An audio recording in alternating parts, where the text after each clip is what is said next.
Bonjour à tous, nous recevons notre confrère Christophe Bobouvier, journaliste à RFI, responsable de l'émission L'Invité Afrique et collaborateur de l'hebdomadaire Jeune Afrique, à l'occasion de la sortie de son livre aux éditions La Découverte intitulé Hollande l'Africain. Avec lui, nous allons faire le tour des relations franco-africaines. Je vais tout de suite commencer par cette question, Christophe. Hollande est un des hommes le plus étranger, un des hommes politiques français les plus étrangers à l'Afrique. Comment peut-on l'expliquer, sachant que Hollande a quand même été responsable, premier secrétaire du Parti socialiste pendant de longues années. À l'occasion de cette responsabilité, il a d'ailleurs fait la connaissance de certains de ses homologues actuels comme le Nigérien Issoufou, le Guinéen Alpha Condé ou le Malien Ibeka. Je crois que quand il est jeune député ou jeune premier secrétaire, il se dit l'Afrique, il faut se protéger de ce continent où il y a peut-être des coups à prendre. D'ailleurs, c'est une expression qu'il utilise quand il échange avec le monsieur Afrique de l'époque au Parti socialiste qui s'appelle Guy Laverty. En Afrique, il n'y a que des coups à prendre. C'est une expression qu'il utilise. Par exemple, on est en 1998, il est député, il est membre de la Commission Défense nationale. Avec le feu vert du Premier ministre de l'époque, Jospin, il va y avoir une mission d'information parlementaire sur le Rwanda, où sont évidemment naturellement invités à participer tous les membres de la Commission Défense. Et bien lui, il ne s'inscrit pas, il reste en dehors.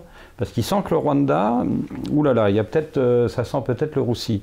Alors finalement, malgré cette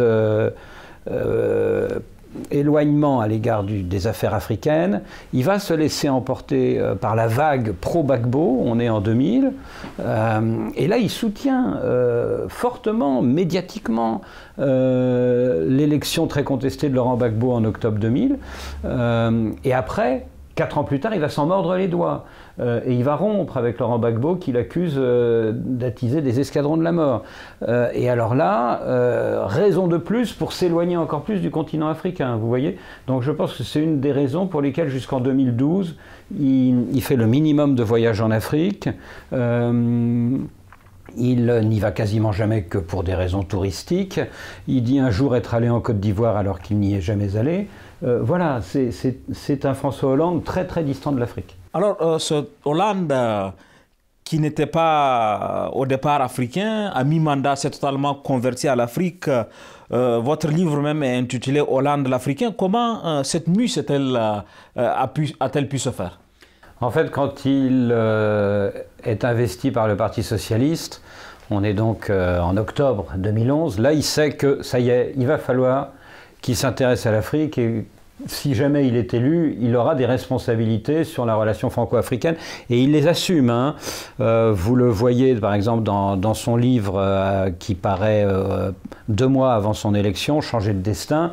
Il a déjà quelques idées sur l'Afrique. Dans les engagements du candidat, dans les 60 engagements, il promet de rompre avec la France-Afrique. C'est-à-dire que ça y est, la mue, elle commence en octobre 2011, quand il sent qu'il y a peut-être au bout de ce chemin l'Élysée. Il sait que l'Élysée, c'est aussi l'Afrique. Il ne l'ignore pas pour la bonne raison que 30 ans plus tôt, il a été au cabinet de François Hollande, puis ensuite directeur de cabinet du porte-parole du gouvernement Max Gallo, et qui sait très bien, il s'est occupé de dossiers déjà africains, hein, il s'est occupé notamment de la communication du gouvernement lors de l'opération Manta au Tchad en 83. Donc voilà, il sait très bien qu'il va devoir s'occuper de l'Afrique, et il se prépare. Il se prépare avec des conseillers. Vous avez déjà 2 penseurs, entre guillemets, du Parti socialiste ou proches du Parti socialiste qui lui font des mémos. Hein, c'est Thomas Melonio, le monsieur Afrique du PS, qui deviendra l'un des membres de son cabinet à l'Élysée, et Laurent Dersu, ancien journaliste de La Croix qui travaille alors au Quai d'Orsay et qui publie à Terra Nova sous un pseudo. Il demande à Jean-Yves Le Drian de se préparer à la fonction de ministre de la Défense. Il commence à organiser des réunions discrètes avec des hauts fonctionnaires, notamment du Quai d'Orsay, pour s'informer des grandes affaires du monde. Au dernier moment, il n'a pas le temps d'y aller, il envoie son grand ami, l'avocat Jean-Pierre Mignard. Il a un mentor qui compte beaucoup dans les 10 dernières années qui précèdent son arrivée au pouvoir sur les affaires internationales. On n'en parle pas beaucoup, mais il compte beaucoup, c'est Hubert Védrine. Il est sur le point de le nommer ministre des Affaires étrangères. Finalement, pour des raisons politiques que j'explique dans le livre, il choisit Fabius. Voilà, donc il se prépare et il sait qu'il va falloir qu'il apprenne très vite, qu'il prenne conseil auprès de gens compétents. C'est peut-être aussi l'une des raisons pour lesquelles il garde le général Puga, nommé 2 ans plus tôt par Nicolas Sarkozy comme chef d'état-major particulier de l'Élysée. Voilà, la mue, elle se fait parce qu'il sait qu'un président de la France digne de ce nom doit être aussi un connaisseur des affaires africaines. Est-ce qu'on peut dire que l'intervention au Mali et en Centrafrique ont été des marqueurs, ont été des tournants dans cette mue, dans cette transformation de Hollande? Oui, mais d'un autre point de vue. C'est-à-dire que la première année de son mandat, il essaye de tenir l'engagement qu'il a pris dans la période où il est candidat et où il dit « je romprai avec la France-Afrique ». C'est le 58e engagement. Hein. Et il essaye de prendre ses distances, il essaye de faire en sorte que la France ne fasse plus ami-ami avec les régimes autoritaires du continent africain. Et c'est l'épisode de Kinshasa, ce sommet de la francophonie en octobre 2012, où il va à reculons et où il boude ostensiblement Kabila. Il passe une petite demi-heure formelle avec le président du Congo-Kinshasa, il passe 1 heure avec les veuves de Floribert Chebeya et de Fidel Bazana, les 2 défenseurs des droits de l'homme suppliciés 2 ans plus tôt par la police congolaise. On est vraiment la première année dans le sillage, dans la suite hein, des paroles du candidat. Et puis arrive en effet, vous le dites, cette opération Serval, cette opération militaire au Nord Mali en janvier 2013. Et alors là, ce qui l'amène à changer, c'est d'abord cette opération en tant que telle, bien sûr, parce que là, il se transforme en ce qu'il ne voulait pas être, c'est-à-dire en gendarme de l'Afrique. Et surtout, pour venir à bout des djihadistes réfugiés dans le massif des Iphoras, il doit faire appel à quelqu'un qu'il n'aime pas. Hein, parce qu'il a dénoncé 5 ans plus tôt l'élimination du numéro 1 de l'opposition tchadienne, Ibn Omar Mahamat Saleh. Il doit faire appel au président du Tchad, Idriss Déby, qui envoie des troupes tchadiennes en renfort de celles de France. Et à partir de là, donc c'est le changement, c'est la réelle politique, et il fait ami-ami avec le régime tchadien. Très bien. Dans le livre, vous parlez très explicitement de l'avocat Mignard, de Benoît. Est-ce qu'on peut dire que même si Hollande a esquissé une rupture avec la France-Afrique, il a gardé des réseaux qui lui permettent de jouer dans les affaires africaines? Voilà, alors il y a réseau et réseau. Je n'ai pas la preuve que les réseaux clientélistes et affairistes du temps de Jacques Chirac et de Nicolas Sarkozy, et personnalisés notamment par cette fameuse interview que Robert Bourgi a donnée au Journal du Dimanche en septembre 2011 sur les fameuses mallettes d'argent liquide hein, qui voyageaient entre le continent africain et l'Europe et Paris. Je n'ai pas la preuve que ces réseaux affairistes perdurent sous François Hollande. Alors peut-être que je vais être démenti dans les semaines et les mois qui viennent, et peut-être qu'on va découvrir un Patrick Balkany de gauche, par exemple, mais pour l'instant, je n'en ai pas vu. En revanche, je vois des réseaux politiques qui restent très forts et qui sont incarnés notamment par l'amicale socialiste, par les anciens de l'Internationale socialiste, les anciens camarades qui sont aujourd'hui présidents, qui continuent évidemment de se tutoyer, de se taper dans le dos, d'échanger des SMS sur leur numéro de téléphone portable d'avant leurs élections respectives. Je pense à Alpha Condé, je pense à François Hollande et Laurent Fabius. Et puis, en effet, je pense à ces avocats, vous avez raison de les citer, parce que ça, c'est une nouveauté, c'est vraiment une singularité Hollande. Le poids de 2 avocats comme Maître Mignard et Maître Benoît est assez intéressant, notamment Mignard, qui est quand même un compagnon de route du couple Hollande-Royal depuis les années 80, donc ça date. Il y a un moment, c'est un événement qui n'était pas très connu, voire pas connu du tout. Il y a un moment dans une de ces traversées du désert, parce que Hollande, comme tous les hommes politiques qui ont 35 ans d'expérience, ont eu des moments de creux, des moments de creux de la vague, évidemment. On est en 96, Chirac président, Juppé Premier ministre. Il ne sait pas très bien quoi faire, il lui-même n'est plus député à l'époque, il cherche du boulot, il est à la Cour des comptes, mais bon. Et voilà, il travaille au cabinet Mignard. Et qu'est-ce qu'il fait? Il travaille sur un dossier pétrolier, il travaille pour le Tchad, pour permettre au Tchad de mieux négocier avec les majors pétrolières qui explorent le sous-sol tchadien. Vous voyez donc le poids de Mignard dans tout le parcours de François Hollande, et qui s'incarne évidemment notamment par cette anecdote incroyable, c'est-à-dire un jour il n'a pas le temps d'aller consulter les hauts fonctionnaires du Quai d'Orsay qu'il voit discrètement pour préparer son élection, il envoie Mignard. Tout à fait. Est-ce qu'aujourd'hui, au regard des éléments que vous avez rassemblés pour cet excellent ouvrage, on peut dire qu'à mi-mandat, Hollande a définitivement renoncé au 58e engagement?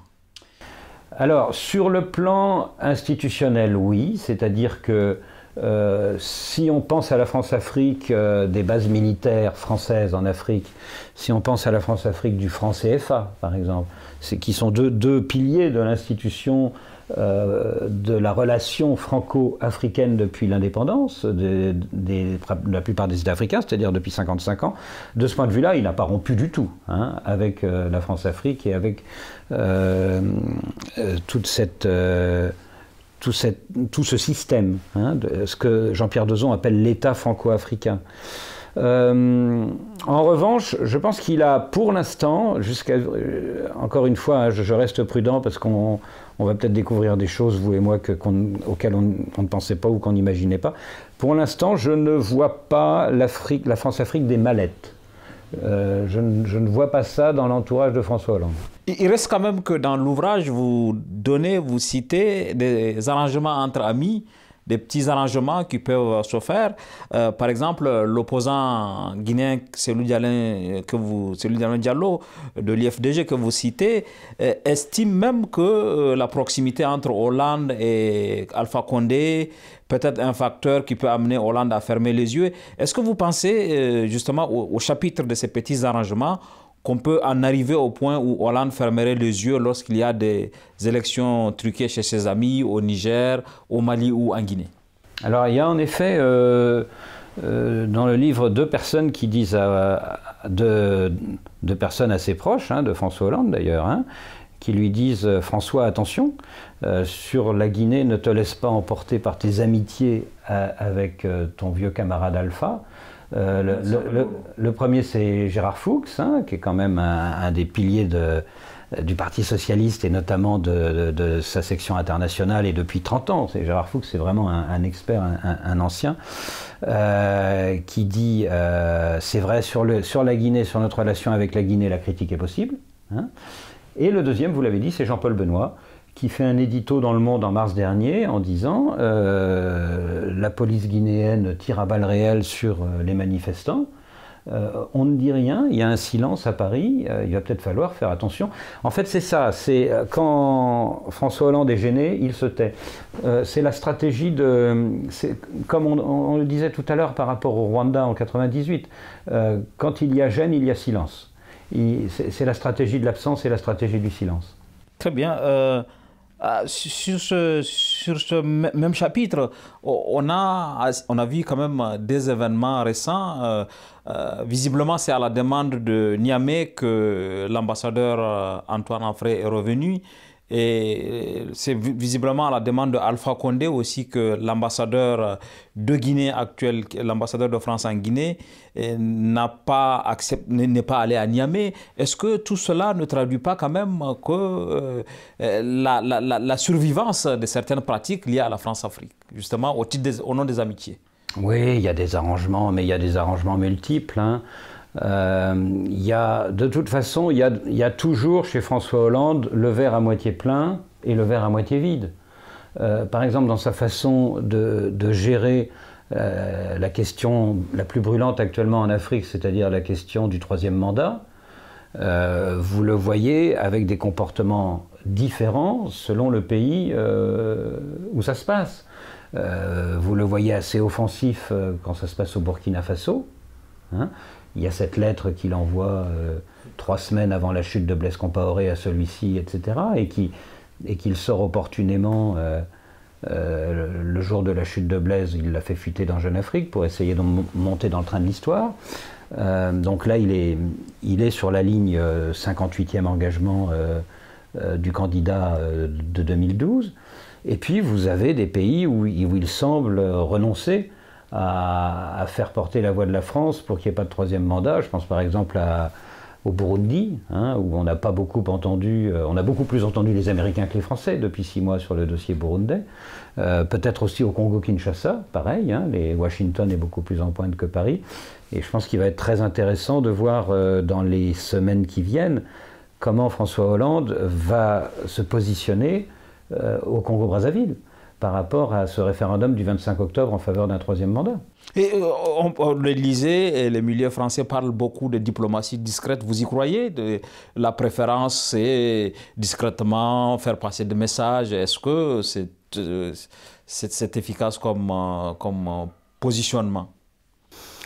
Moi, je ne suis pas sûr que ça marche beaucoup parce que c'est toujours un raisonnement que j'ai entendu chez Jacques Chirac. C'était la grande phrase de Jacques Chirac. Il ne sert à rien de prendre un mégaphone, il faut mieux la diplomatie discrète. Et c'est le même Jacques Chirac qui a défendu le régime de Nassim Bey Yadema jusqu'à la mort de celui-ci et qui a dit qu'il perdait un ami personnel.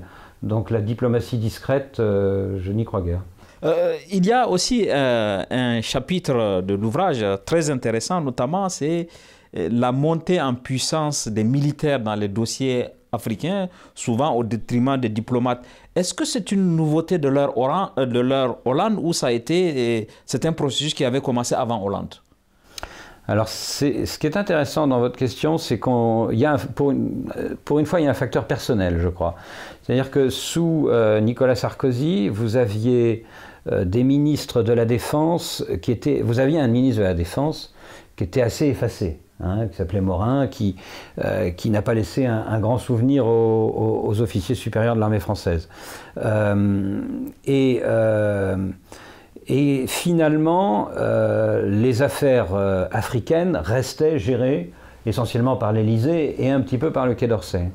Mais la nouveauté avec l'arrivée de François Hollande, c'est que vous avez à l'hôtel de Brienne, donc au ministère de la Défense, un politique qui a du poids dans l'entourage de François Hollande, parce que c'est un ami de 30 ans, hein, comme Jean-Pierre Mignard, c'est donc Jean-Yves Le Drian, et un directeur de cabinet civil et militaire qui vient avec lui, qui est un personnage hors norme. Certainement, il s'appelle Cédric Lewandowski, certainement l'un des hommes les plus réseautés de Paris. Il connaît tout le monde, il n'a pas fait qu'une carrière dans l'entourage de la Défense, il a fait aussi carrière à EDF, etc. C'est un haut fonctionnaire qui connaît très très bien un certain nombre de milieux à Paris. Et le couple Le Drian-Lewandowski est redoutable, parce que ce n'est pas simplement un couple de stratèges militaires, c'est un couple aussi de stratèges politiques qui viennent mordre sur le territoire de Laurent Fabius, qui n'apprécie pas toujours. On a, vous le dites très bien dans le livre, la disparition par exemple du ministère de la coopération en tant que ministère et l'arrivée de Pascal Canfin qui était là et l'affaiblissement de la cellule africaine de l'Élysée. Est-ce que ces deux initiatives, pour parler ainsi, sont des facteurs à mettre au compte de la normalisation, entre guillemets, des relations entre la France et l'Afrique sous Hollande? Alors le premier point, oui. Le second, je dirais non. Le premier point, oui, c'est vrai qu'avec Pascal Canfin, on a une tentative de sortir du ministère de la coopération, ministère des cadeaux. Il y a notamment quelque chose d'important qui est à l'initiative de Canfin, qui est que désormais la politique de coopération fera l'objet d'un examen parlementaire régulier. on ne pourra plus, à la fin d'un tête-à-tête entre un président français et un de ses homologues africains, débloquer X centaines de millions d'euros pour tel projet dans telle capitale africaine. Il faudra que ça passe d'abord par un feu vert parlementaire. Donc ça, c'est vraiment une avancée importante qui fait du ministère du Développement un ministère beaucoup plus transparent. En revanche, la cellule de l'Élysée, je suis beaucoup plus sceptique parce que je pense que même si officiellement elle a disparu, elle continue. C'est-à-dire que dans les faits, Hélène Le Gall et Thomas Melonio sont la Madame Afrique et le Monsieur Afrique de l'Élysée. Et comme c'est des gros bosseurs tous les deux, qui connaissent bien leur dossier, qui sont arrivés à l'Élysée avec déjà un certain nombre d'idées. Je vous rappelle donc le mémo que Melonio avait fait un an plus tôt, au nom de la Fondation Jean Jaurès. Non, je ne crois pas que la cellule Afrique ait disparu, bien au contraire. Est-ce que finalement, au bout du compte, il y aura un jour une normalisation des relations entre la France et l'Afrique? Est-ce que les relations entre la France et l'Afrique seront des relations aussi normales qu'entre la France et le reste du monde? Tant que vous aurez un Gaulo mitterrandien à l'Élysée, je ne crois pas. Or, je pense que Hollande est vraiment un Gaulo mitterrandien, c'est-à-dire quelqu'un qui pense que la France a un rôle à jouer dans le monde qui est au-dessus de sa taille géographique et de ses performances économiques. Hollande est dans l'héritage de Gaulle et de Mitterrand sur le thème l'Afrique permet à la France d'être une plus grande France. La France a des responsabilités en Afrique. La France doit mériter son siège de membre permanent du Conseil de sécurité. Et pour ça, la France doit rester active en Afrique. Donc tant que vous aurez à l'Élysée un homme ou une femme qui pense comme ça, dans l'héritage de ce que De Gaulle a créé avec la 5e et de ce que Mitterrand a conceptualisé dans un mémo dont je parle, qui date de janvier 86, où il dit, voilà, l'Afrique fait partie des piliers de la France, et il n'y aura pas, c'est une référence encore à un Mitterrand encore plus ancien, mais qui reste d'actualité, il n'y aura pas d'histoire de la France au XXIe siècle sans l'Afrique. Cette pensée mitterrandienne, cette pensée gaulliste, Hollande l'a faite sienne, et tant que vous aurez quelqu'un comme Hollande à l'Élysée, vous aurez toujours une exception africaine dans la diplomatie française. Merci Christophe pour cet entretien. Je vous recommande cet excellent ouvrage pour avoir les clés pour comprendre les relations entre la France et l'Afrique.